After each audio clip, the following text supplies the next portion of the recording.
The opening scene begins with the main character, Alex, introducing his family.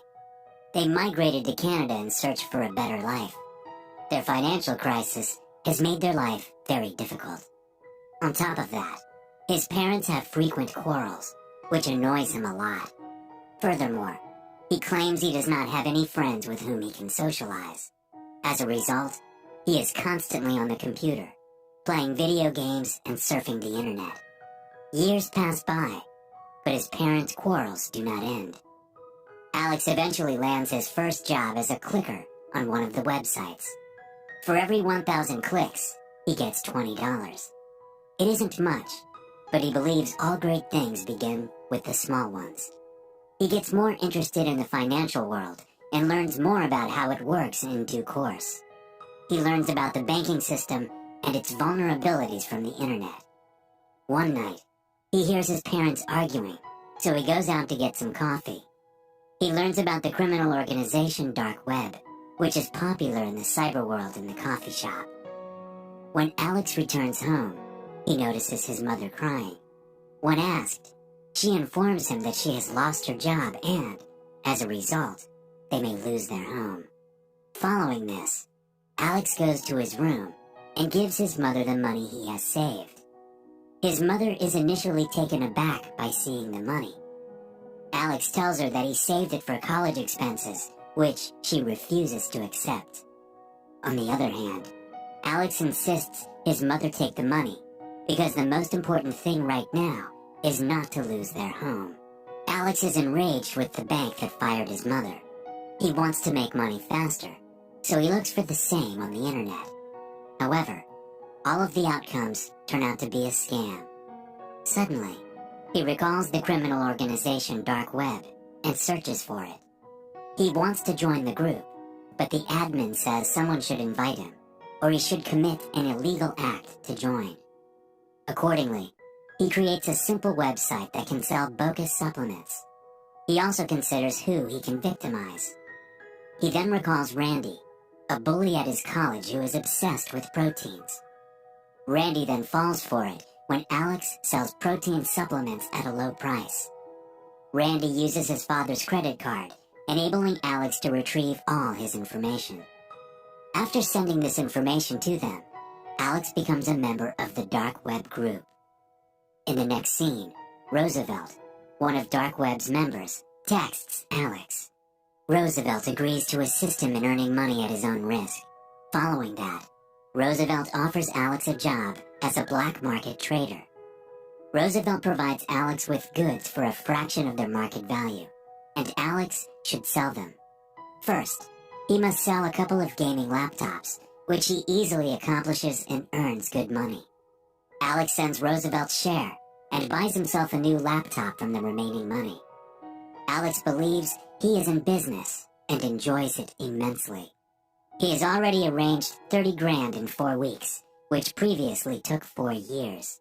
One day, Alex decides to leave home and move to a big city for his studies. He learns that his new college will not begin until January, and to sustain, continues his black market business. Alex can now buy credit card numbers and fake IDs to shop online. With those fake cards, he is able to get a few high-end Rolex watches. However, he can't sell it like he used to, because there are too many cops in the new place, and it isn't easy as before. To put his luck to the test, he goes to Chinatown and attempts to sell the watch for $10,000 each. However, none of the stores accepts the watch. Some also believe that it's stolen. Meanwhile, a man named Sai approaches and offers him that he can sell his 3 watches for more than $30,000 with a 30% cut. Alex is skeptical at first, but later agrees. To his surprise, Sai manages to sell the watches for $35,000. Alex is curious as to how he sold it so quickly. Sai says he will only reveal it if Alex tells him how he got the watches, to which Alex agrees. In the following scene, Sai reveals the secret to how he successfully sells the item. They both start selling different things and become partners in crime. They can make 60 grand in a short amount of time. Alex sends some money to his family and keeps the rest for himself. After a while, his college begins. But Alex realizes that college life is not meant for him. That is why he drops the college and continues his business with Cy in hopes of accomplishing something significant. One day, one of Cy's club friends named Robin hands them a credit card belonging to a foreign customer. Alex notices that the card contains a large sum of money. He is initially hesitant to hack into the account because it is too dangerous. But Cy persuades him to do so. Following that, they prepare a forged ID and withdraw the funds from the bank without getting caught. The next day, Alex discovers that the bank that fired his mother is on the list of weak institutions. Consequently, he decides to exact vengeance. Following that, he enters the bank to hack the data. However, security apprehended him while installing a parasite on the computer. Before he can flee, the guards take him to the head of security and interrogate him. The security head threatens to call the cops if he doesn't tell them about the malicious software. Alex explains that the bank's security system is weak, so he negotiates, saying that he will upgrade the security system without any cost for letting him free. As a direct consequence of his crime, Alex becomes well known on the dark web. Zed, the creator of the dark web, also likes his work. Because of his popularity, Cy arranges a date for Alex with a girl named Kira. They agreed to collaborate on a dark web business during their first meeting. Kira turns out to be more knowledgeable about the dark web and bitcoins. She knows how to make fake credit cards and how to use onion browsing.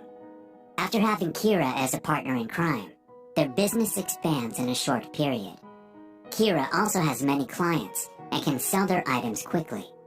Alex and Cy are intrigued, but she claims that her uncle assists her in finding clients. Time passes, and Cy doubts Kira's ability to have so many connections without any difficulty.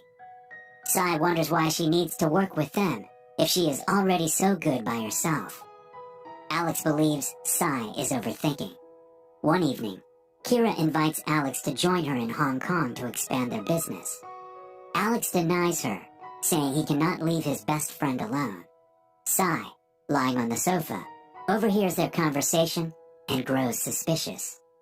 One day, the three of them decide to go to their most significant deal to date. They have huge items which they need to sell, but to their surprise, Kira easily persuades the buyers to purchase all of the things at once.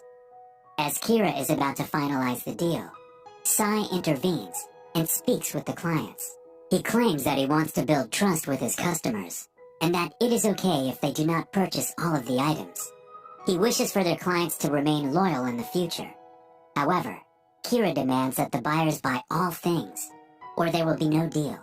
As a result, Cy and Kira have heated arguments. Meanwhile, Alex approaches the head client and touches him. The client is angry and pulls out his gun. Being furious, the client cancels the purchase. He also warns them that they will be in big trouble if they try to deal with other people he knows. The same night, they notice a cop inspecting their truck. All three of them are terrified for a brief moment, but thankfully, the cop walks away without doing anything. Following this, Alex believes they are no longer safe in their current location, so they decide to relocate to Hong Kong. Subsequently, Hong Kong becomes their new home. The three of them get on with their business more efficiently in Hong Kong and make a lot of money. On the other hand, Alex believes they are not progressing, and their life is becoming boring. Alex wants to challenge the system and get Zed's attention in addition to making money. In the next scene, the three are at the bar at Cy's birthday party. Cy is inebriated and gets into a fight with a random guy, resulting in Cy and Alex being thrown in jail. Cy realizes his mistake in prison and apologizes to Alex. They are soon released, and Kira claims that her uncle assisted them in this. The next day, Cy returns with a large sum of money, demonstrating that he can still buy and sell items, and is genuinely sorry for his wrong behavior.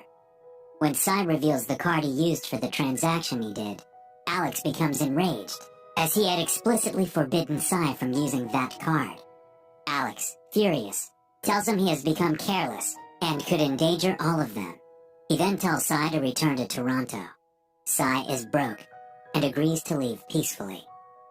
Alex and Kira then decide to attack all Hong Kong ATMs to get Zed's attention. They carry out their plan and earn $2.3 million. After hacking the ATMs, they leave a card bearing the dark web's logo. When government officials become aware of this, they launch an investigation.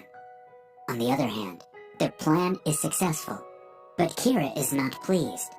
She expresses her desire to discontinue her involvement in the business. Instead, she wishes to enjoy the rest of her days with Alex. On the other hand, Alex disagrees because he wants to punish the banks. While arguing, they notice Zed has promoted Alex to the position of dark web underboss. Following that, Alex requests a meeting with Zed. Initially, Zed denies it, but Alex persuades him by saying billions of dollars are on the line. The subsequent day, they travel to a large factory to meet Zed. They meet Zed, who is in a wheelchair, inside the factory. Zed warns them that if they want to do work for him, they must not make any mistakes. If they do, they have to die with their friends and families. Alex receives a voicemail from Sai, who apologizes for the trouble and requests a second chance. He's at the hotel, waiting for Alex and Kira. At the same time, a couple of strangers break into the hotel room unexpectedly. When Alex and Kira get to the room, they discover Sai dead in the bathtub. Alex realizes it is the doings of the foreign customer who owned the card that Alex forbids Sai from using. They also realize that if Sai had not returned, they would be the ones to die. Despite his friend's death, Alex chooses to work for Zed. Alex and Kira are now members of Zed's team, planning an attack on the market system. They start by faking the assassination of the chairman of the Federal Reserve and quickly disseminate the news and articles about the chairman's death. As a result of the market's rapid decline, other wealthy investors become terrified. Following that, the dark web team divides all the stolen money. After completing their mission, Alex and Kira get into their car to return home. Suddenly, a pair of unidentified agents kidnap both of them. They bring them into an occupied building and separate Alex and Kira. Before leaving Alex, the agents inject him with a drug that renders him unconscious. When he regains consciousness, he discovers that his belongings have been destroyed. Alex has no idea who these individuals are and why they kidnapped them. He then attempts to contact Kira and Zed, but fails to reach them. After that, Alex flies to Bangkok to meet Kira. It turns out that they had made a promise to meet at the Temple of Dawn 2 days after the operation. The days pass, but Kira does not appear. Alex begins to feel isolated. One day, he visits a cyber cafe to check the internet. Alex pays with his phony credit card. He discovers that the state government has shut down the dark web on the internet. He also learns that the government has apprehended Zed and assassinated Kira. Meanwhile, the cyber cafe's owner contacts the police to report using a forged card. Soon after, the cops arrive and arrest Alex. He has now been imprisoned for 2 years. At first, he is depressed and enraged, but he thinks of resuming his simple life as time passes. He misses his parents terribly. After 2 years, Alex is released from prison. As soon as he walks out of prison, he sees Kira waiting for him. When questioned, Kira reveals the whole truth. Kira's suspicious uncle turns out to be a CIA agent. He uses Kira to get closer to Alex and make him to the dark web's top. All of the clients, threats, and schemes were part of the CIA's plan to capture Zed and bring the entire cybercrime network to an end. She also reveals that the CIA had a different plan for Kira, leaving her with no choice but to wait for Alex's release. The two young hackers are away from the chaos and can begin a new life.